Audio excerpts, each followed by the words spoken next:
السلام علیکم ورحمۃ اللہ وبرکاتہ۔ میرے آفس کے ایک ساتھی نے اپنے فون پر اذان الارم کے طور پر لگا رکھی ہے، کیا یہ صحیح ہے؟ نمبر 2، میں نے سنا ہے کہ جو شخص اذان کے دوران بات کرے گا اس کو مرتے وقت کلمہ نصیب نہیں ہوگا، کیا یہ بات بھی درست ہے یا نہیں؟ نمبر 3، کیا ٹی وی ریڈیو پر آنے والی اذان کے لیے بھی یہی حکم ہے؟ وعلیکم السلام ورحمۃ اللہ وبرکاتہ۔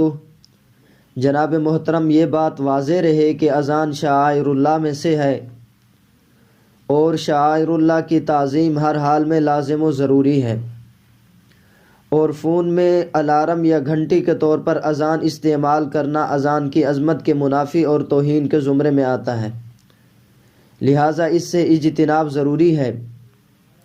باقی دوسرے سوال، اس کے بارے میں ہمیں کوئی تحقیق نہیں کہ جو شخص اذان کے دوران باتیں کرے گا تو اس کو آخری وقت میں کلمہ نصیب نہیں ہوگا۔ البتہ اذان کے دوران بات کرنا مکروہ اور خلاف ادب ہے، اذان کے وقت اذان کا جواب دینا چاہیے۔